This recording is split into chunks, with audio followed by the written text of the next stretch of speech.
You have tuned into the BearDown Corner with your host, Sergeant Holio. Hey everybody, this is the BearDown Corner. I'm your host, Sergeant Holio. Let's get you up to speed after week 17 and how the playoff landscape is shaping up to be. Alright, Thursday actually had 3 games. Dallas and Washington. Dallas came out on top. Dak Prescott, 19-37, 307, and 2 touchdowns. Williams also ran in a touchdown. Their third string running back had like over 100 yards. It was a no playoff implication game, just a football game, right? Happy Thursday for people. Then we move over to Detroit, who had to keep their winning streak alive in order to try and keep pace with the Green Bay Packers. Little did it help as they failed to do so 23-10 in a loss to Minnesota at home, where Will Reichert scored 3 field goals to help lead the Minnesota Vikings, and led by Brosmer, some third stringer from earlier in the season, led them to victory. And a burst of a 65-yard rushing touchdown by Jordan Addison on a sneak play. Denver goes into Kansas City, where they were without Patrick Mahomes and a whole bunch of other starters. The Kansas City Chiefs season is over anyway. Denver ended up grinding out a win. They didn't just go into the good night, though. They fought in this game, and give Kansas City credit on that, but it was to no avail. Denver walks away with the 2013 win. Bo Nix ran a touchdown, threw a touchdown, and they grinded out the win again. Saturday had 2 games on deck, Houston and LA Chargers, with playoff positioning and basically keeping each other's division hopes alive. LA lost 20-16. They're knocked out of the division. They still are in the playoffs. They already clinched a spot, but Denver is now your AFC West champions for the season. Houston, with that win, they can win next week, and Jacksonville can lose. They will have a shot at the AFC South and the number 4 seed. What a story for a team that at one point was 3-6. I got to give them credit. Actually, no, they weren't even 3-6. They crawled back, I think, from like a 2-5. They've been on a win streak. This defense is out of this world right now. They are probably one of the top defenses in the league. Houston gets into the playoffs, man, I'd be scared to face them. But where you have an advantage is going against that offense, which at times the run game has struggled. And offensively, I don't know, fucking CJ Stroud, he's just not looking like he should. Not looking like from his rookie season. Get that magic back, kid. Baltimore goes into Green Bay, where this had big implications for Green Bay, as they needed to win out their next 2 games and Chicago to lose. Okay. Green Bay gave it all they could. They were without Jordan Love. It was the Malik Willis versus Brandon Huntley, or whatever the hell, Huntley from over in Baltimore, because they had to lean on the 31-year-old veteran running back who had 36 attempts, over 216 yards, and 4 tutties on the day. Derrick Henry is the player MVP of that game, decimating that fucking Green Bay defense, shambling whatever hopes they had. And because of that loss, the Chicago Bears are your NFC North champions. Let's fucking go, all right? I love our team. And you know what? We're going to get into that a little bit once we talk about the Sunday Nighter, but damn, it is good to be back on top of the NFC North. Screw the Lions, screw the fucking Vikings, and screw the cheeseheads of the world. 41-24 was the final there. All right, Sunday morning games had Tampa Bay going into Minnesota, Miami, where the Dolphins with Quinn Ewers at quarterback threw 2 touchdowns and led the Dolphins to a 2017 victory over the Baker Mayfield Tampa Bay Buccaneers, who now sit at 7-9. And honestly, in my opinion, you should not lose 9 games in a season and still have a shot for goddamn division. If you have an under 500 record, that is where the parity of the NFL needs to fix itself. Because we should not be having teams, or at least having teams, get a goddamn home playoff game. You can win your division, get a playoff spot, but you should not get a home playoff game with a record like that. Carolina's at 8-8. They also lost this weekend. I don't like it. I don't. This has happened before. Seattle did this at 7-9. Years ago, and I will admit they did go in, and Marshawn Lynch, that's when he had his outgoing party and ended up making a run for them. Then because of it, they went to the Super Bowl a few years later and won one. But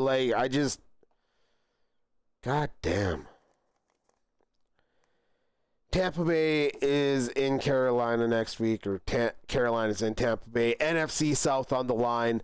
Unless Atlanta can win next week's game, then it automatically clinches it for Carolina because of strength of schedule, which I found interesting. Anyway, New England goes into New York Jets, where Drake May just put an ass pounding to the Jets. He threw 5 touchdowns on 19 of 21 attempts and 256 yards. Oh, and Rashad Stevenson ran all over them that day. Pittsburgh went into Cleveland, where I think Pittsburgh was more worried about stopping Myles Garrett from getting his record-breaking sack of the season. That would put him at 23, passing Michael Strahan and TJ Watt for the current season single-season holder record of 22.5. They succeeded. They stopped him. But Cleveland was able to win the game, 13-6, putting Pittsburgh in a particular bad situation where with the Ravens win, it's now going to be the Sunday night game this upcoming week 18 for the AFC North. We got situational wise and other big games on Saturday. But holy crap, you give up an opportunity to finish it on week 17, taking all the breath out of Baltimore, and you leave it to week 18. Man, you better hope you ate your Cheerios and come in with a better game plan, because without DK Metcalf, Pittsburgh right now, that offense looked dismal. Calvin Austin looked lost. You got to get Thielen smoking something to help him out. He's probably your only reliable receiver right now, but he's not a big play fucking guy. Get your running backs at the wide receiver slot at this point. They're going to be better off. Put both those guys, Jaylen Warren and Kenneth Gainwell, on the goddamn field. Unfucking believable. Shedeur Sanders had 1 touchdown in the game and 17 of 23 for 186 and 2 interceptions. Arizona went into Cincinnati, where the Bengals handled business just fine. Chase Brown, 2 touchdowns with 100 yards plus on the day. Jamar Chase caught 2 touchdowns from Joe Burrow, 7 catches, 60 yards. Just a regular day at the office for the Bengals against a fucking bad team. I don't think Jonathan Gannon's coming back next year. There's going to be a change of quarterback. The fucking Cardinals are going to have to blow things up again, which is too bad, because they have one of the top tight ends in the league in Trey McBride. And I really don't think it's fair to him when he just finished setting the catches for a tight end this season, with the record now being at 117 and counting into next week. All this talent, but your key positions and your leader, your head coach, is possibly going to be gone next year. Goddamn shame. New Orleans went into Tennessee, where they beat them 36-24. Chris Olave, 8 catches for 119 yards, 1 touchdown. Tyler Shaw, they need to give this kid a second look. I know it's been on, teams that you should win against. They've also upset a few teams this year. New Orleans has a good defense. Offensively, they're trying to figure it all out. But this kid looks a hell of a lot better than Spencer Rattler. And at 6-10, you're not going to have the number 1 overall pick this year. So he might be your starter next year. He went 22 of 37 for 333 yards, 2 touchdowns. Give the kid a straight shot next year, or at least a chance to compete. That's all I'm saying. Jacksonville goes into the Colts, where they are trying to wrap up and at least keep pace. They are fighting for the number 1 seed if everything falls in place. And also fighting for the AFC South because they got Houston hot on their ass. But Trevor Lawrence, once again, 23 of 37, 263. 115 of those on 8 catches by Parker Washington. They're like, good on this guy. He's taken advantage of a situation where Brian Thomas Jr. has had a faulty season. You have Jacoby Myers now getting proper targets by a quarterback that can properly deliver it to him. And this guy's just willing to do whatever it is to win. He ran 2 touchdowns on the day. Threw an interception. But you know what? They're playing situational winning football to win 23-17 and ending the Colts' hopes of going to the playoffs. The Phillip Rivers story was awesome to hear, but it was to no avail. We'll see if he plays next week. Honestly, just play the goddamn guy. Let him have 4 games in the NFL. Why not? Right? Seattle went into Carolina, where they handled business. Once again, defense showed up, did their job. Zach Charbonnet helped control the run game. He had 110 yards and 2 touchdowns on the day. You had Kenneth Walker with 50-plus yards rushing. Sam Darnold took decent enough care of the football, and Seattle grinds out another win, setting themselves up this Saturday night against San Francisco, who, because of their results in the Sunday night game, which we'll just quickly talk about, Philly and Buffalo. Buffalo's loss locked the AFC East for the New England Patriots as they went on a 2-point conversion at the end and failed as Josh Allen threw the ball just a little bit too over the head of Khalil Shakir. Philly wins 13-12, and they're basically the 3rd seed in the NFC. Chicago and San Francisco had a back, all the way up to 28 points. This game went from one to the other tied. 7-7, 14-14, 21-21, 28-28.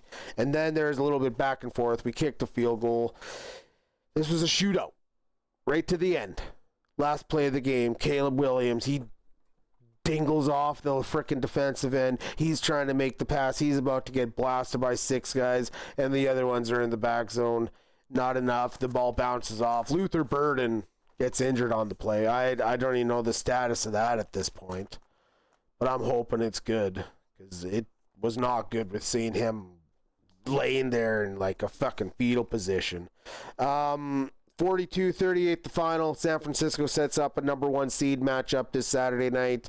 Let's tune in for that. Fucking Brock Purdy, 5 touchdowns on the day. His 1 interception was an interception return touchdown for Chicago. First play of the game, Trent Williams goes down, but not enough. Christian McCaffrey had over 180 plus yards, total scrimmage yards, 140 rush, 40 receiving on 4 catches. He had a touchdown. Brock Purdy ran 2, threw 3. Like, it was just a goddamn shootout. Luther Burden, he came up big. 8 catches, 138, and a touchdown. Caleb Williams, 2 touchdowns, 330. Like, just good stuff. The boys fought. You know what? We'll take the number 2 seed. Gladly. I'm fine with that. I'm happy. We're winning this year. I'm happy. LA Rams went into Atlanta, where Atlanta decided to go and show up Bijan Robinson, 195 yards on the ground with a 95-yard break for his one rushing touchdown, and he had 5 catches for 34 yards and a receiving touchdown to help all the fantasy owners in the championship game. Well, that is the scores for Week 17. Couple news notes. We talked about Trey McBride already, getting his 117th catch on the season. Derrick Henry tops into the top 10 of the rushing categories. He passed Tony Dorsett for 10th on the all-time list this past week with his big 216 yards in the ground game. And my guess for 2 head coaches at least that should be out at the end of the season, you got Jonathan Gannon in Arizona. That's going to blow up. Kevin Stefanski, if he has a job next year, I'll be shocked as hell. And Andy Reid has come out and said he would like to return if the Chiefs are willing to have him. Why wouldn't you bring back the legendary head coach? But you know what, though? That's going to do it for us here today at the BearDown Corner. I am Sergeant Holio. Thank you so much for tuning in every Tuesday at 6 o'clock a.m. General Mountain Time, 8 o'clock Eastern. You're all wonderful. You can listen to us anywhere you can get your podcasts, and, of course, on YouTube. Be safe, take care. Until next time, this is the BearDown Corner.